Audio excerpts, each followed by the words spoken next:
Hey guys, tonight we're talking about all the times medieval humanity came this close to deleting itself, not because of meteors or monsters, but because of deeply confident bad decisions. So before you get comfortable, take a moment, like the video and subscribe, but only if you genuinely enjoy what I do here. And let me know in the comments where you're tuning in from and what time it is for you. It's always fascinating to see who's joining us from around the world. Now, dim the lights, maybe turn on a fan for that soft background hum, and let's ease into tonight's journey together. If medieval medicine had a customer satisfaction survey, the results would have been difficult to interpret, mostly because the customers were no longer alive. The core medical philosophy of the Middle Ages was beautifully simple. If something is wrong inside the body, remove fluids until either balance is restored or the patient stops complaining permanently. This approach was called bloodletting, and it was the medieval equivalent of turning off your computer by throwing it out a window, effective in one very specific sense. Doctors believed the human body was ruled by 4 humours, and sickness meant one of them was misbehaving. Which one? That was less important. The cure, regardless of symptoms, was almost always bloodletting. Fever, bloodletting. Infection, bloodletting. Cough, bloodletting. Feeling a bit sad, bloodletting, just to stay ahead of things. The reasoning went something like this. Sick people are weak, therefore they clearly have too much blood. Remove it, preferably quickly. The process itself was not gentle. Veins were opened with knives, sometimes repeatedly. Leeches were applied and left to do what leeches do best: silently judge your life choices while draining you. Patients were often bled until they fainted, which doctors interpreted as, the treatment is working. Unconsciousness was considered a promising sign. Even better, bloodletting wasn't optional. It was mainstream medicine. Refusing it didn't make you cautious. It made you non-compliant, which in medieval terms meant everyone quietly agreed your death was your own fault. Doctors who didn't bleed patients were viewed as suspicious. After all, how could someone be cured if they still had all their blood? During epidemics, this practice went from questionable to catastrophic. People already suffering from hunger, cold, dehydration, and infection were relieved of the very substance keeping their organs functioning. Immune systems collapsed. Recovery became a rumor. The truly impressive part is that medieval doctors often doubled down. If the patient worsened, that simply meant not enough blood had been removed. The solution to a failing treatment was more treatment. From a modern perspective, this looks like a slow-motion disaster. From a medieval perspective, it was careful, responsible medicine. And that's the terrifying part. Humanity didn't just fight disease. It politely escorted it inside, gave it a knife, and said, "Please, take your time." And somehow, against every medical instinct, people survived long enough to stop doing this. Once medieval medicine had finished bleeding people into the afterlife, medieval dietary advice stepped in to make sure anyone left standing didn't recover too comfortably. Because when you're already starving, cold, and diseased, the logical next step is to avoid the few foods that might actually help you survive. During famines and outbreaks, medieval authorities warned people against eating fruits and vegetables. Not because they were spoiled, but because they were considered too moist. Moist foods, according to medical theory, corrupted the humours. This was taken very seriously. Apples were suspicious. Greens were dangerous. Fresh food, in general, was viewed as a kind of dietary criminal. Instead, people were encouraged to eat heavy, dry foods: meat, stale bread, thick porridge, and wine. This advice was excellent if you were a well-fed noble with a stocked cellar. For everyone else, it was essentially a starvation strategy with religious backing. The problem, of course, was availability. During a famine, meat was rare, bread was rationed, and wine was expensive. Fruits and vegetables were often the only things people could find. But eating them felt like gambling with your soul. So peasants made the responsible choice and continued not eating. And when they did eat, digestion was a nightmare. Heavy foods required energy to process. energy-sick and starving bodies did not have. People weakened further, their immune systems quietly packing up and leaving town without notice. Medical authorities noticed people getting worse and came to a reasonable conclusion. The diet was not strict enough. Some doctors advised avoiding food almost entirely during illness because digestion supposedly distracted the body from healing. This meant that during disease outbreaks, people responded by eating less. Much less. Sometimes nothing. Children suffered the most. Growing bodies deprived of nutrition stopped growing, then stopped fighting infection, then stopped entirely. Entire generations were thinned not by the famine itself, but by the instructions on how to behave during it. And just to make things worse, hunger was often framed as spiritually beneficial. If you were starving, it meant God was testing you. If you died, it meant the test had concluded. From a modern perspective, this is baffling. From a medieval perspective, it was responsible self-control. Humanity didn't just face food shortages, it added rules, fear, and moral pressure to them, and nearly starved itself out of existence. Politely, obediently, and with remarkable discipline. Medieval people had many impressive skills: farming without machinery, building cathedrals without calculators, surviving winters that wanted them dead. What they did not have was a working concept of water hygiene, and this oversight nearly erased entire cities. In medieval towns, waste management followed a simple, optimistic principle: not our problem once it leaves the house. Human waste, animal waste, food scraps, and anything unpleasant were tossed into the street, dumped into open pits, or politely encouraged toward the nearest river. Rivers, in turn, were assumed to possess magical cleansing powers. If something went into the water upstream, it was clearly gone forever by the time it reached you. Science. Unfortunately, rivers did not share this belief. Medieval cities often built latrines directly over waterways. Entire neighborhoods flushed themselves into the same rivers they later used for drinking, washing, and brewing beer. If you ever wondered why medieval ale was so popular, it's because fermented liquid was statistically safer than water that had recently hosted a parade of human regrets. The result was predictable. One sick person upstream meant everyone downstream was participating in a communal biology experiment. Dysentery, cholera, and other waterborne illnesses spread with ease. Cities became self-sustaining disease machines, proudly recycling their own problems. And when outbreaks happened, no one suspected the water. Why would they? Water looked clean. It tasted fine. It wasn't visibly screaming, "I am poison." Instead, blame went elsewhere. Bad air, sinful behavior, foreign influence, or the moon doing something suspicious again. People responded by burning incense, ringing church bells, or fleeing the city, often carrying the disease with them. The water remained untouched, unquestioned, and enthusiastically contaminated. Even attempts at cleanliness made things worse. Washing clothes in rivers added more waste. Slaughterhouses drained directly into streams.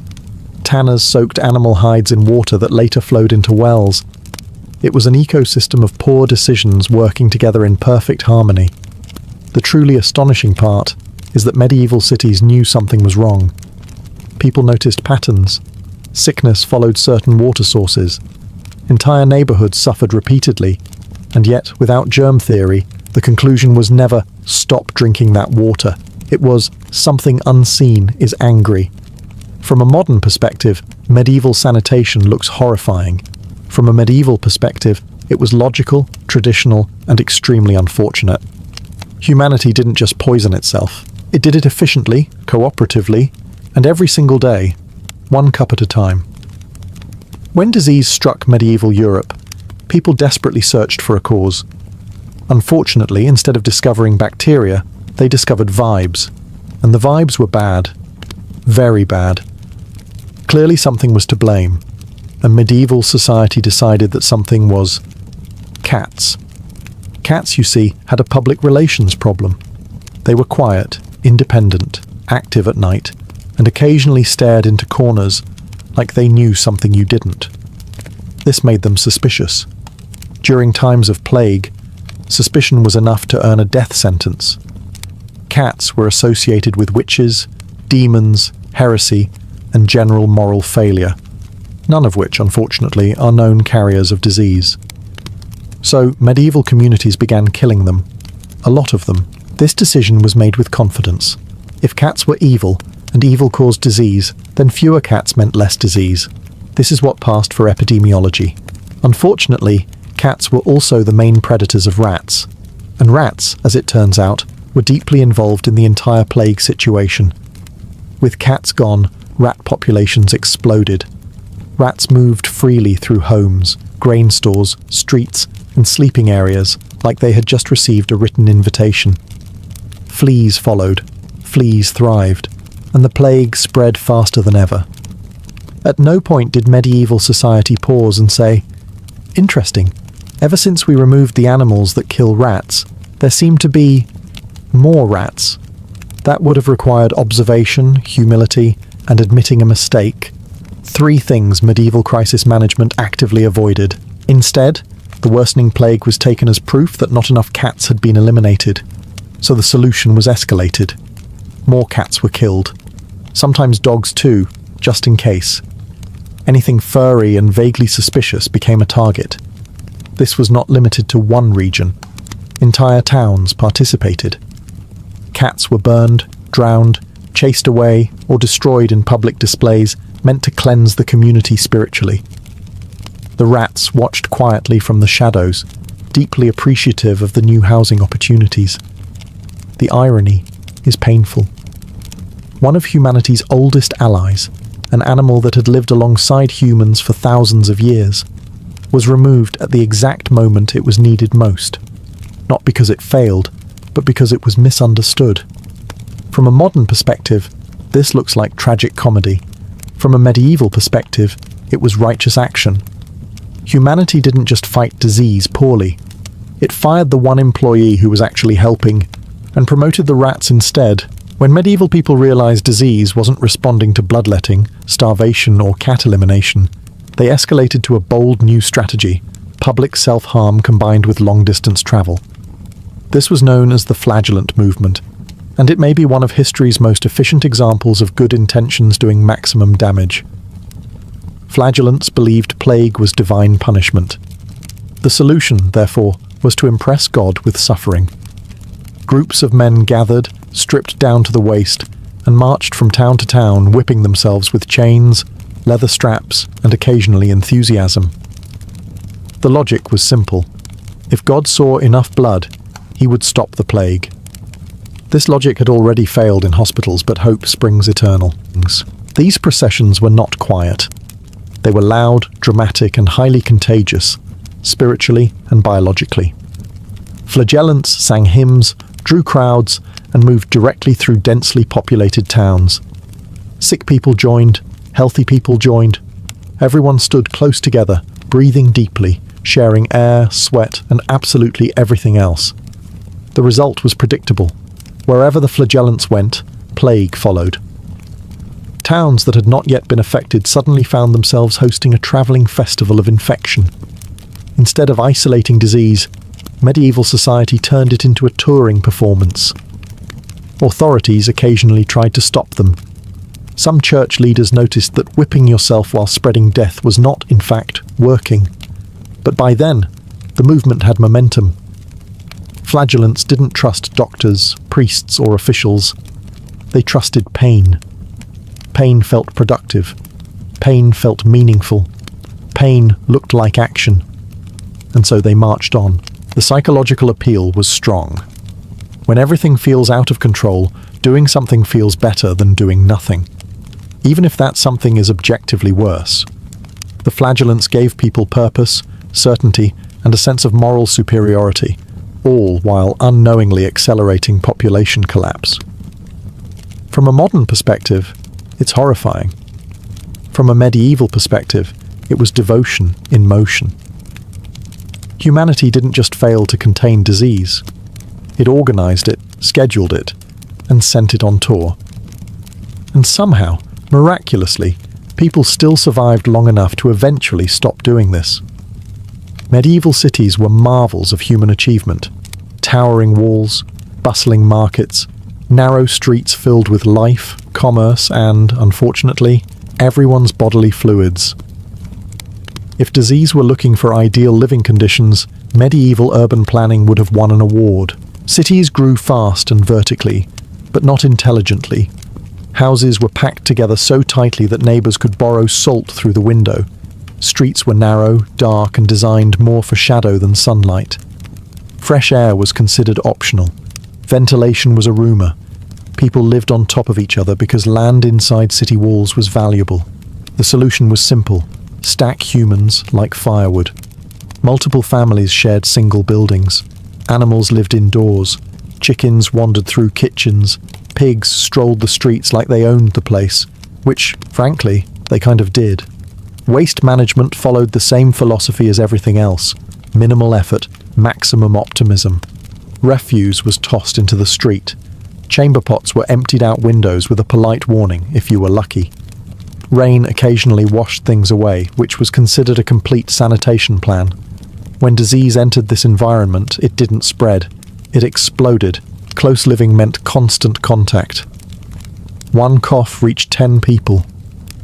One fever meant a household outbreak. One infected rat meant an entire block was negotiating with death by the end of the week.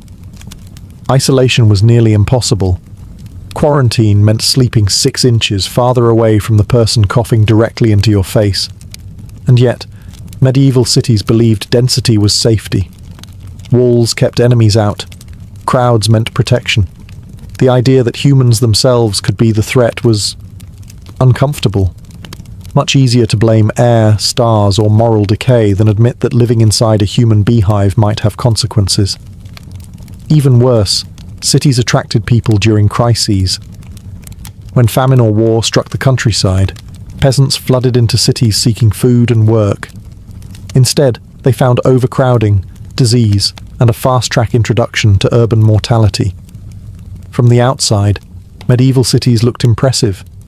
From the inside, they functioned like slow-moving incubators. Humanity didn't just suffer from disease, it lovingly constructed the perfect environment for it.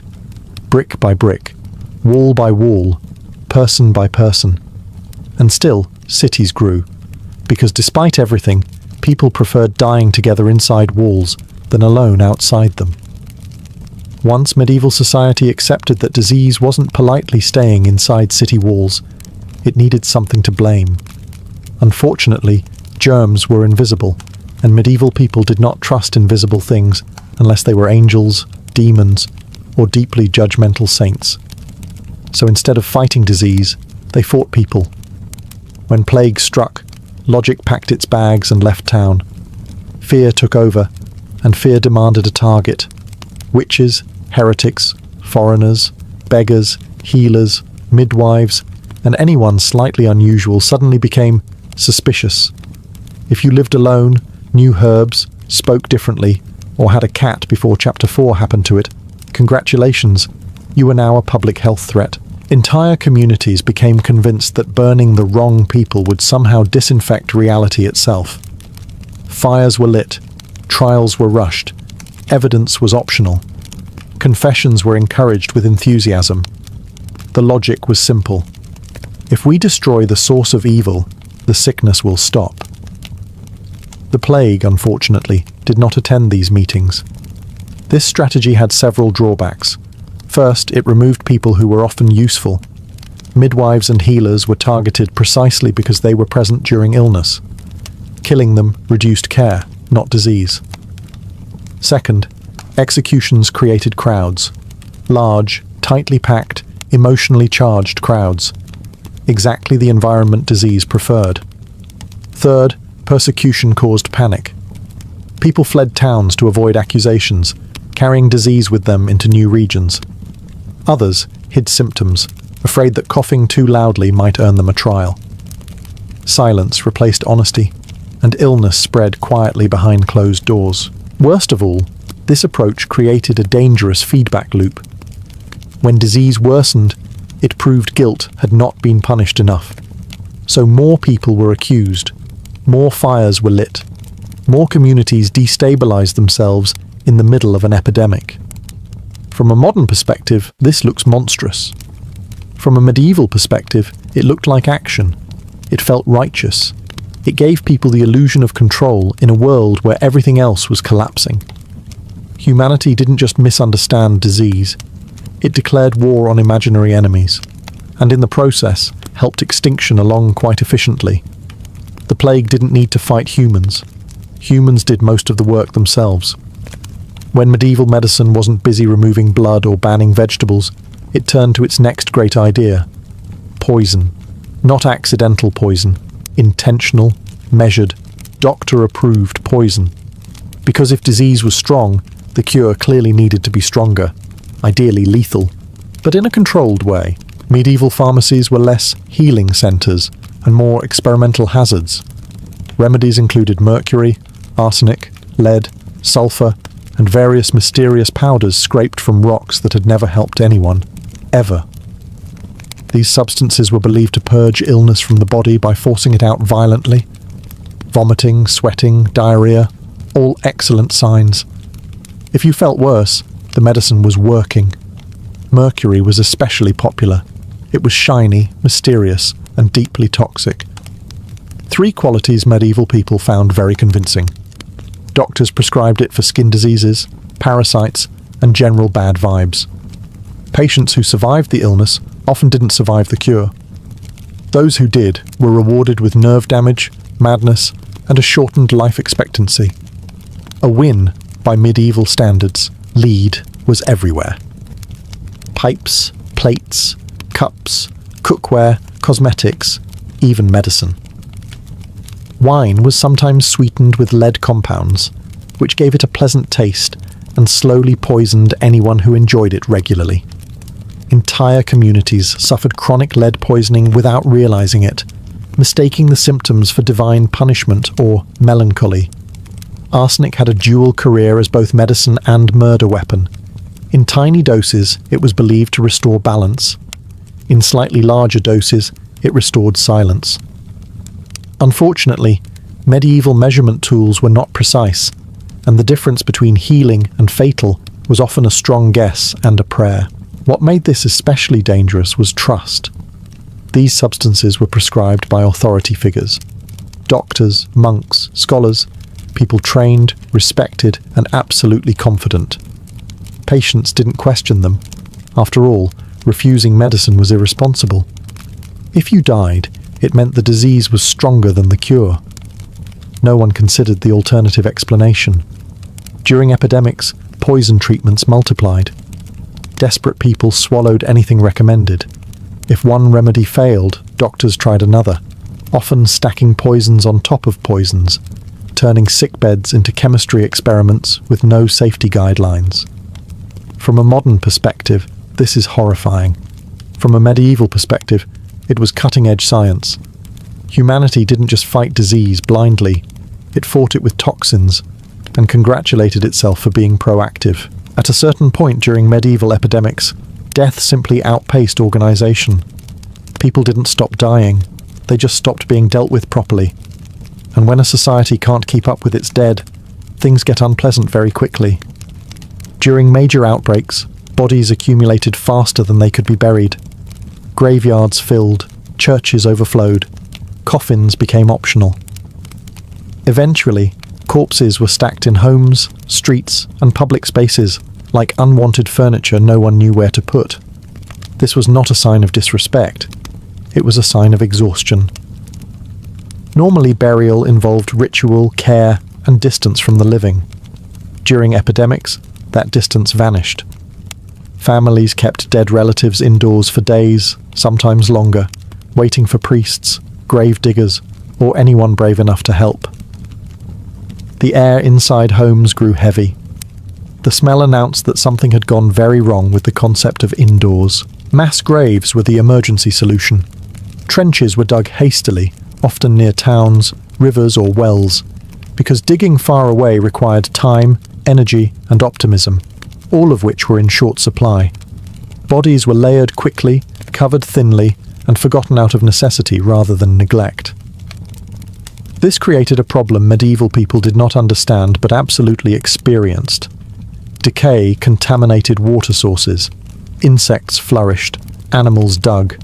Rain carried everything downhill. Disease didn't just spread. It soaked back into daily life like a terrible memory that refused to leave. Ironically, fear of the dead made things worse. People believed corpses carried spiritual danger, so they avoided touching them. This delayed burials even further. The dead became untouchable, while the living continued sharing the same spaces, breathing the same air, drinking the same water. In some towns, carts were sent through streets to collect bodies. The call was simple and efficient. Bring out your dead. People complied quietly, because arguing required energy they didn't have. Death became routine, familiar, almost administrative. And yet, despite all of this, the response was rarely, "We need to change how we handle this." It was more often, "This is horrible, therefore it must be inevitable." From a modern perspective, leaving corpses among the living looks catastrophic. From a medieval perspective, it was unavoidable. No one had the systems, the manpower, or the knowledge to do better. Not yet. Humanity didn't just struggle against death, it lived beside it, slept near it, and slowly learned the hard way that ignoring decay does not make it go away. At some point, medieval people noticed a troubling pattern. When someone got sick, everyone around them soon followed. This observation was correct. The conclusion they drew from it, however, was complicated. Isolation felt cruel, unchristian, borderline suspicious. If someone was ill, the moral response was not distance, it was closeness. Family members gathered around the sickbed, friends visited, neighbors stopped by to offer prayers, advice, and germs. Leaving someone alone during illness felt like abandonment, and medieval society took abandonment very seriously. So instead of isolating the sick, people did the opposite. They crowded in. Entire households slept in the same room, often the same bed. Sick children were held constantly. Dying parents were surrounded by relatives. This wasn't negligence, it was love. Unfortunately, disease does not respect love. Disease sees love and thinks, "Excellent, more hosts." Medical advice didn't help. Doctors rarely recommended separation. In fact, some believed fresh company lifted the spirits and therefore improved recovery, which may be emotionally true, but biologically disastrous. A single infected person could quietly pass illness to an entire household within days. Even worse, medieval homes were small, poorly ventilated, and filled with smoke. Windows were tiny or non-existent. Fires burned constantly. Air barely moved. If disease wanted to linger, medieval cottages offered premium accommodations. Quarantine as a concept did exist, sort of. Some cities experimented with isolating ships or travelers, but these measures were inconsistent and often ignored. Merchants argued, clergy protested, people snuck in and out, rules collapsed the moment they became inconvenient. And then there was fear. People worried that isolating the sick might anger God, who had clearly sent illness for a reason. If disease was punishment, separating from it might look like avoidance, and avoidance might invite worse punishment later. Better to endure together than offend divine authority. From a modern perspective, this is painful to watch. From a medieval perspective, it was compassionate behavior. Society chose emotional unity over biological survival, without realizing it was making the worst possible trade. Humanity didn't just fail to contain illness, it embraced it, held its hand, and whispered, "We'll get through this together." Which they did, just not all of them. Even when medieval people weren't actively starving themselves on medical advice, they were still quietly losing the long game against nutrition. For most of the population, hunger wasn't a crisis, it was a background feature. A constant hum of not quite enough, day after day, year after year, generation after generation. The average medieval diet was repetitive, seasonal, and aggressively beige. Bread formed the foundation of life. If you were lucky, it was fresh. If you were not, it was hard enough to qualify as a building material. Vegetables came and went with the seasons. Meat was rare, saved for special occasions, holidays, or moments when an animal died inconveniently and had to be eaten quickly. This meant that most people lived in a permanent state of nutritional deficiency. They were not starving dramatically. They were starving slowly, quietly, politely. The kind of hunger that doesn't kill you outright.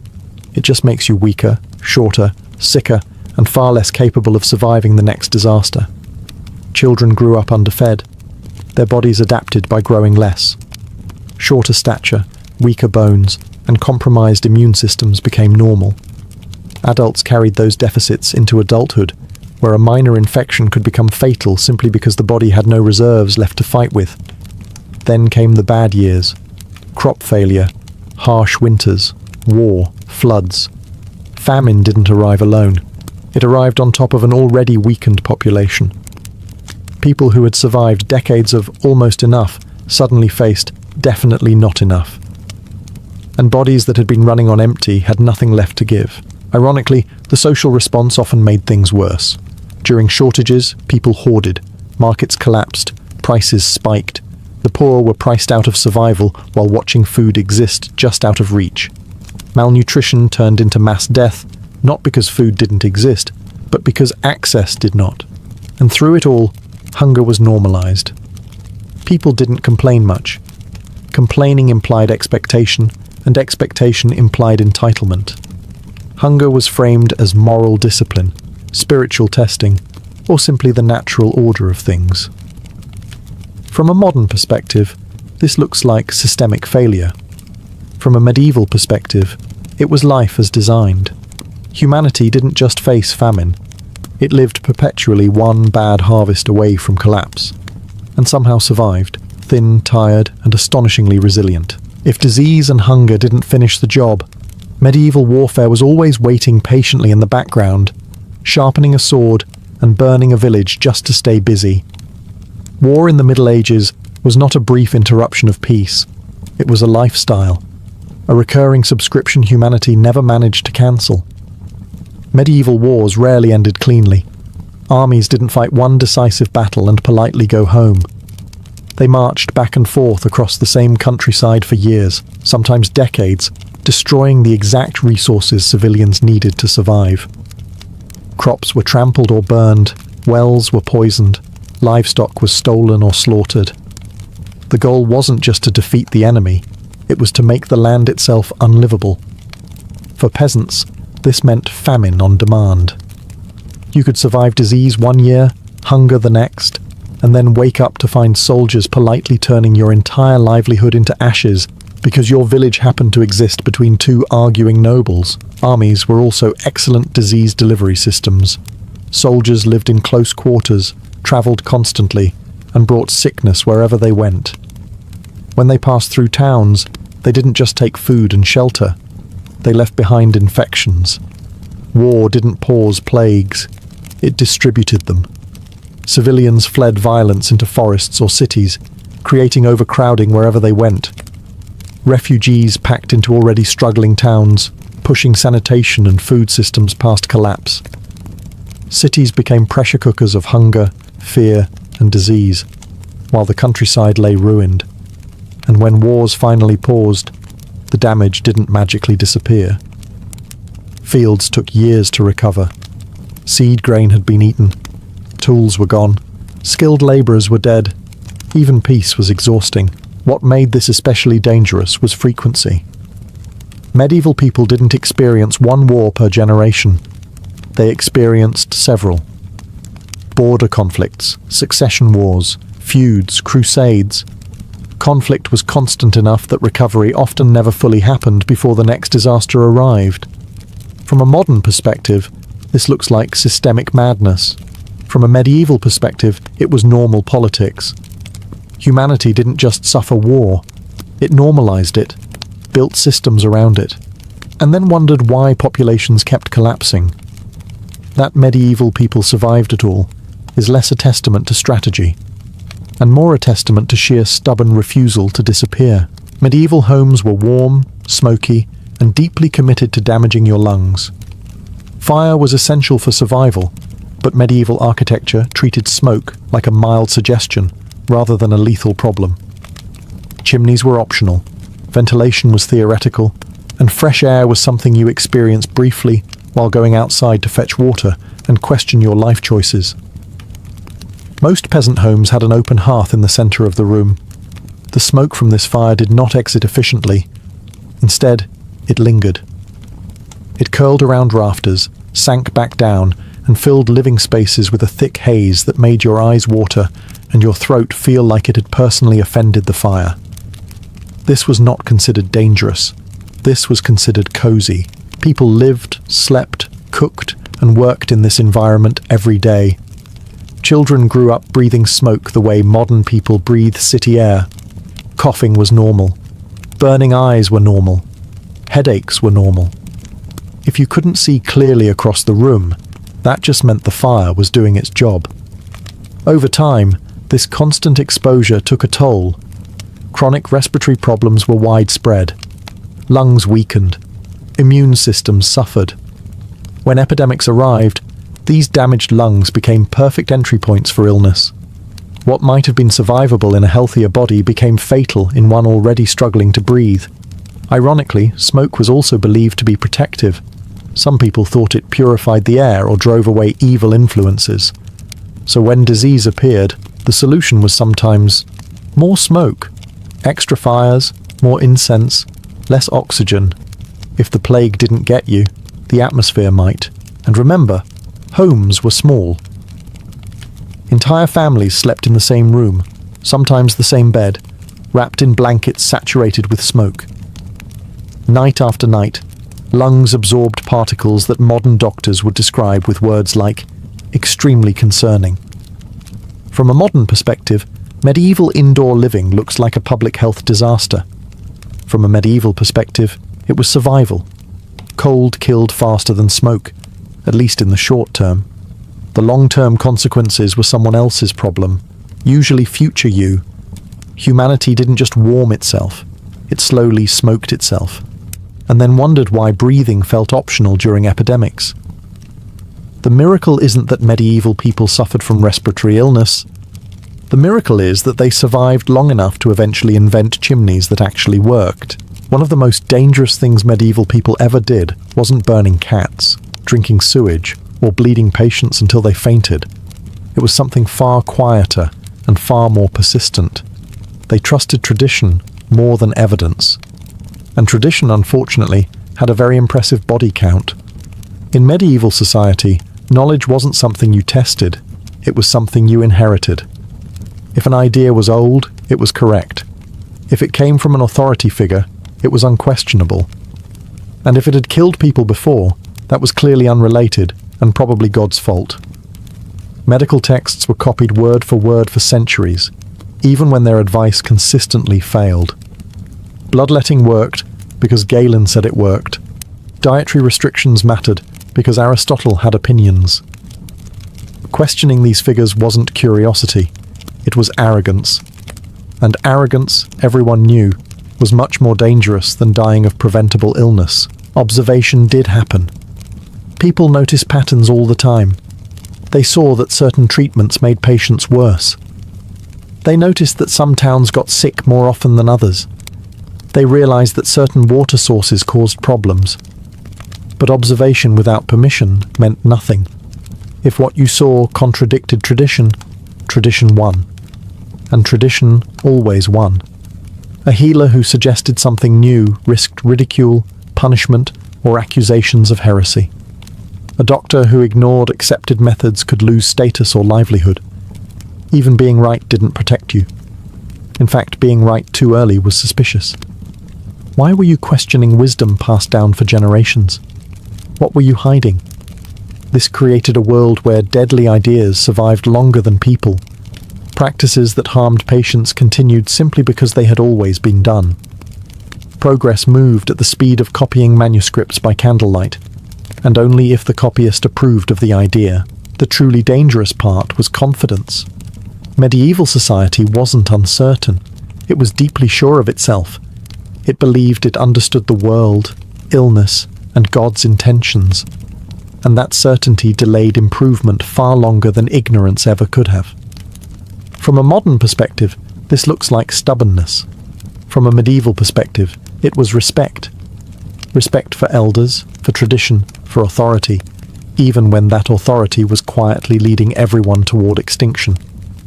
Humanity didn't just struggle against nature. It handcuffed itself to old ideas and refused to let go, even as the cost became painfully obvious.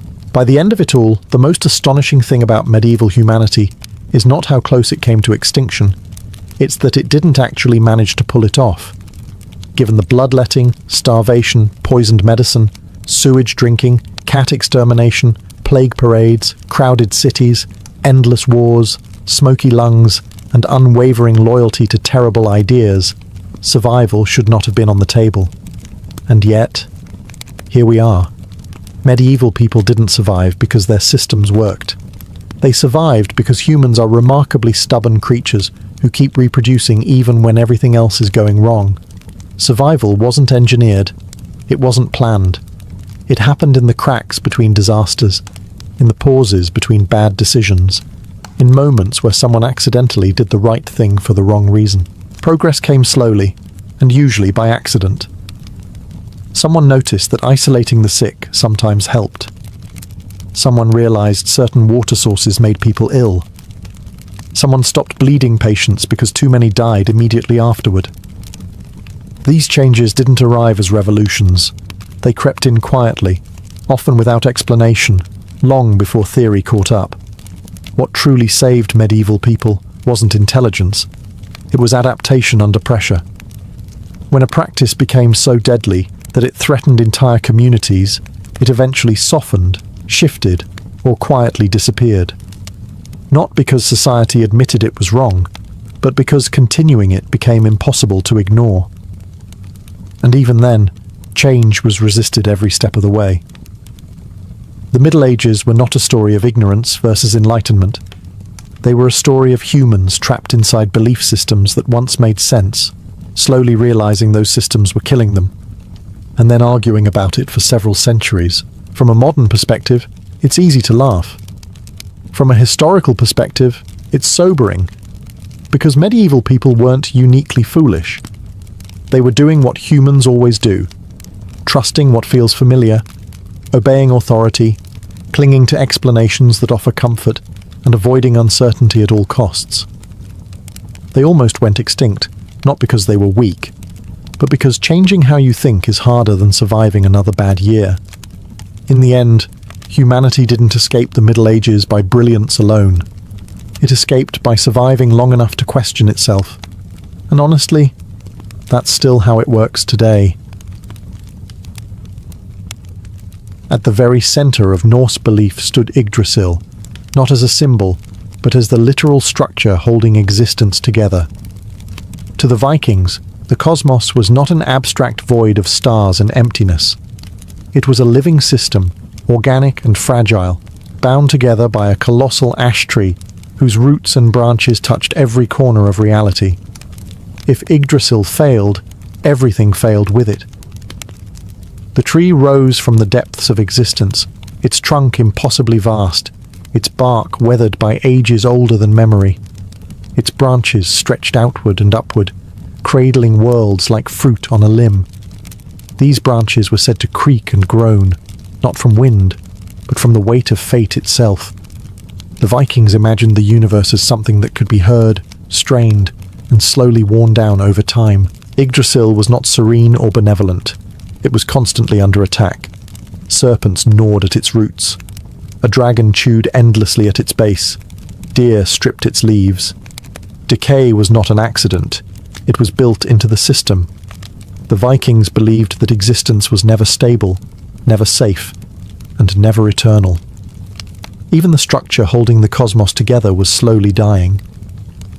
At the base of Yggdrasil lay sacred wells, each tied to a fundamental force of reality.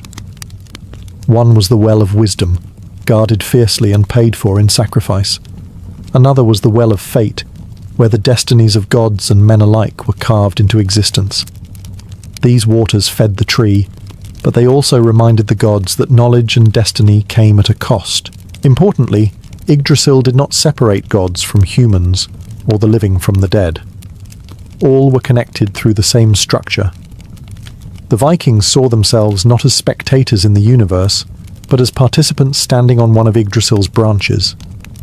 Their lives mattered, but not because they were protected, because they were exposed. This worldview shaped everything. If the cosmos itself was fragile, then struggle was natural. If even the gods could not stop decay, then courage mattered more than survival. Yggdrasil taught the Vikings that existence was temporary, interconnected, and constantly threatened, and that meaning came not from permanence, but from how one endured while the tree still stood. From the branches and roots of Yggdrasil emerged the 9 worlds, each one a complete reality of its own, yet never fully separate from the others. To the Vikings, the universe was not layered neatly or arranged logically. It was tangled, overlapping, and sometimes leaking into itself, much like the tree that held it all together. Closest to the gods was Asgard, a fortified world of halls, feasts, and endless preparation for war. This was not a paradise of peace, but a stronghold. Even the gods lived behind walls, knowing that enemies would one day come for them. Asgard existed high among Yggdrasil's branches, but height did not mean safety. It meant responsibility. Below it lay Midgard, the world of humanity. Midgard was not central because humans were important. It was central because humans were vulnerable.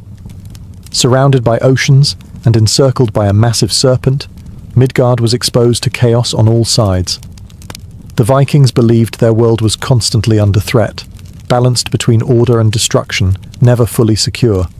Beyond Midgard were harsher realms.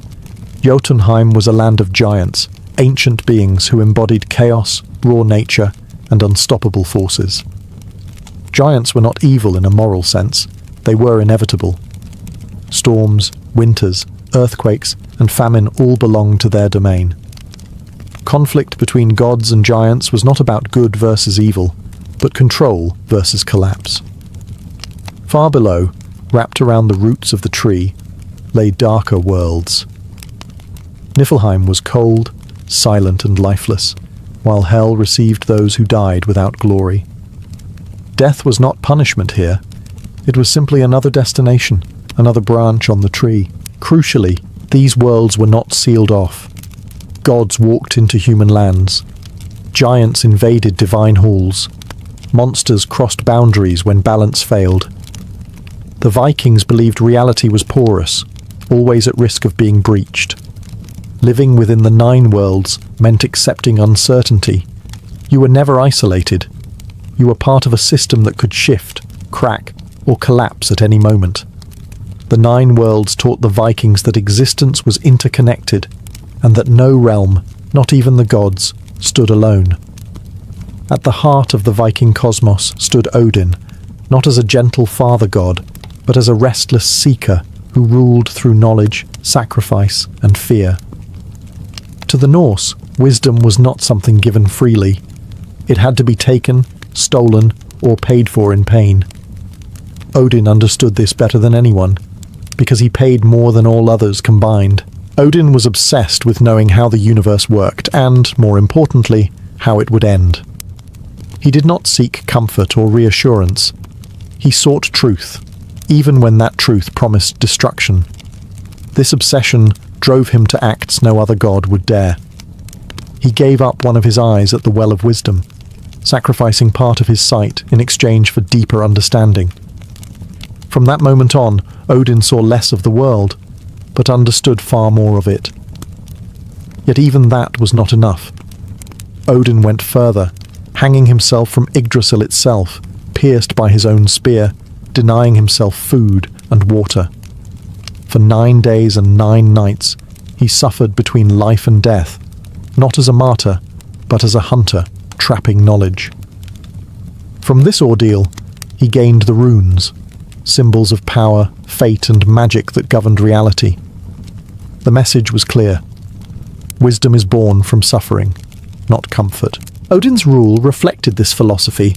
He did not promise safety to gods or humans. He promised preparation.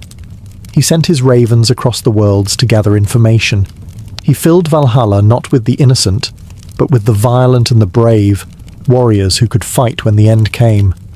Even death, under Odin's watch, became a recruitment tool. Importantly, Odin was not all-knowing.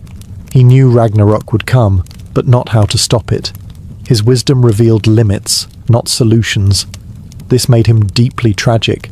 The most knowledgeable being in the cosmos was also the one most aware of inevitable failure. To the Vikings, Odin embodied a harsh truth about existence. Understanding does not save you. It only prepares you. The universe was not built to reward goodness or punish evil. It rewarded awareness, courage, and endurance. By worshipping Odin, the Vikings accepted a worldview where pain had purpose, sacrifice had meaning, and ignorance was the greatest weakness. Odin did not offer peace. He offered clarity, and in a universe balanced on the edge of destruction, clarity was the most valuable thing of all. In Norse mythology, the cosmos was not held together by harmony, but by tension. The gods themselves existed in a permanent state of conflict, especially with the giants, ancient beings who represented chaos, wilderness, and forces beyond control. This struggle was not a moral battle between good and evil. It was a structural necessity. Without conflict, the universe would collapse. The gods of Asgard were not immortal, perfect beings. They aged, they feared death, and they relied on constant effort to maintain order. Among them stood Thor, the blunt force of the cosmos. Where Odin sought knowledge, Thor delivered violence. His hammer was not a symbol of justice, but of containment. Each time he crushed a giant, he was not winning a war. He was delaying disaster. Thunder, storms, and earthquakes were seen as echoes of this endless struggle spilling into the human world. Opposite the gods stood the giants, beings older than Asgard itself. They were not villains plotting domination. They were nature unbound. Cold winters, raging seas, wild forests, and hunger all belonged to them. The giants existed to push against order, to test it, weaken it, and eventually break it. The Vikings understood that chaos could not be destroyed, only resisted. Between these forces moved Loki, a figure who embodied instability itself. Loki was not loyal nor purely hostile. He was contradiction. Sometimes he saved the gods, other times he doomed them.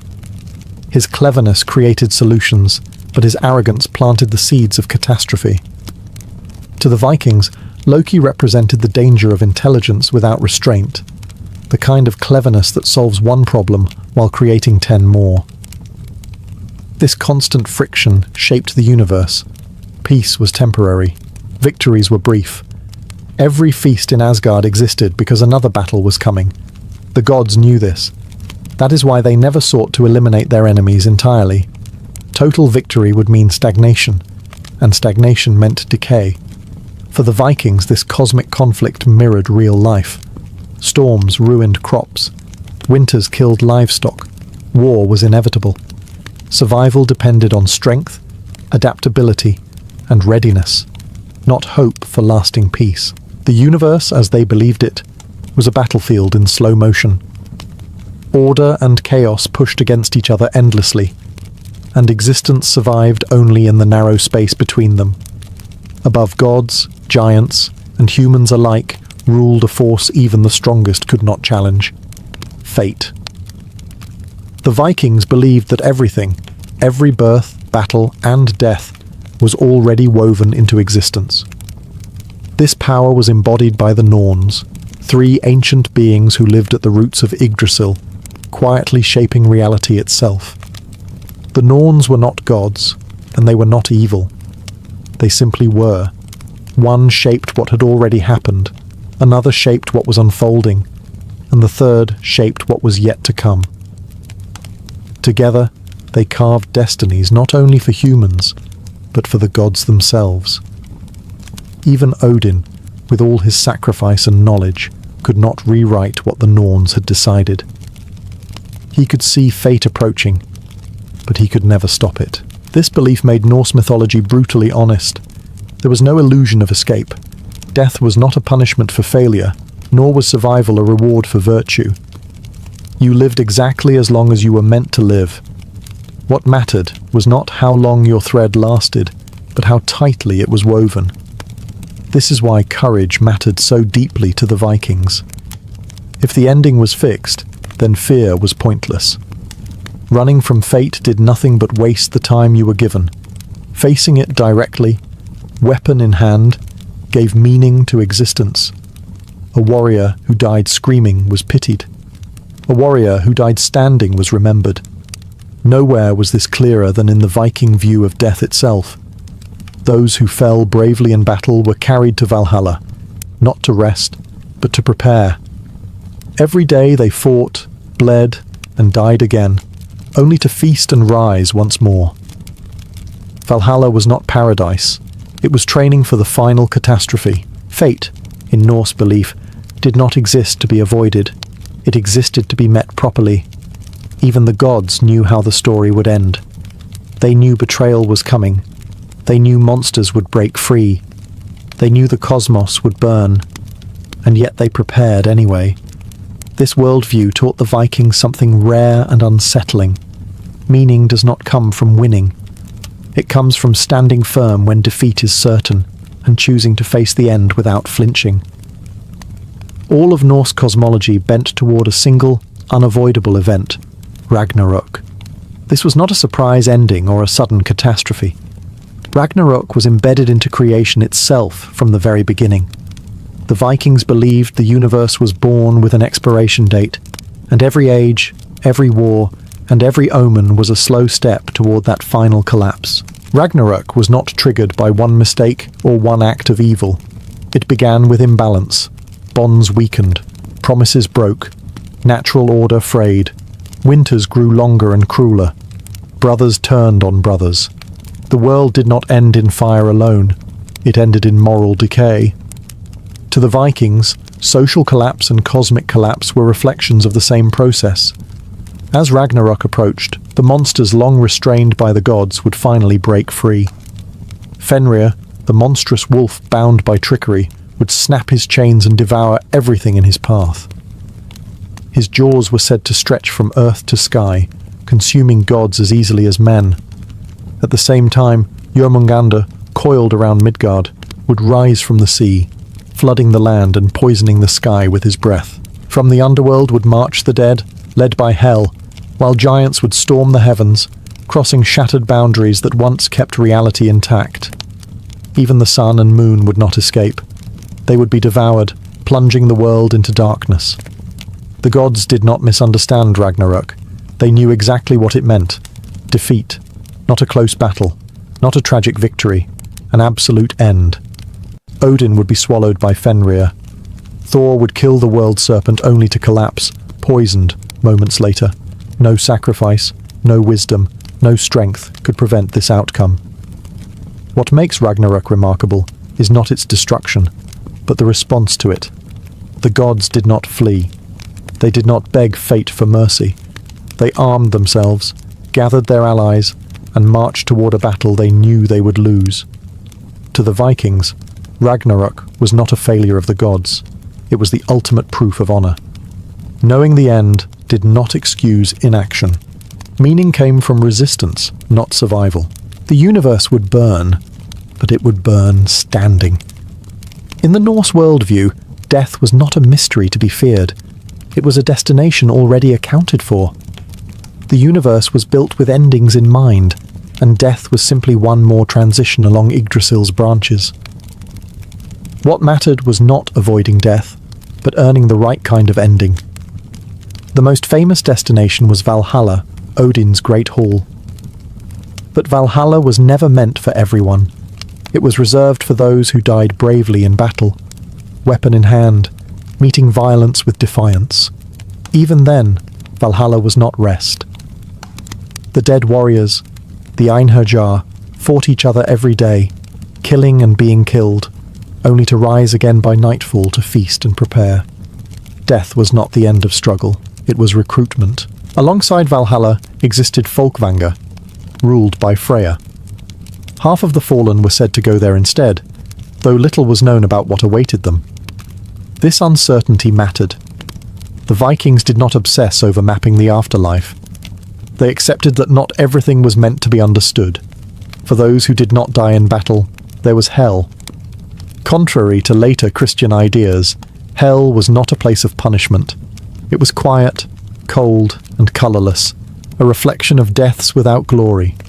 Farmers, children, the elderly, and the sick all ended there. Their fate was not shameful, just unremarkable. The Vikings did not see hell as evil. They saw it as absence. This belief system created a stark moral hierarchy. Glory was earned through action, not goodness. A kind man who died quietly might be loved, but he would not be celebrated. A violent man who faced death unflinching would be remembered. Memory mattered more than morality. Death rituals reflected this mindset. The dead were buried with weapons, tools, and symbols of identity, not because they would use them, but because they defined who the person was. To die stripped of your story was worse than dying violently.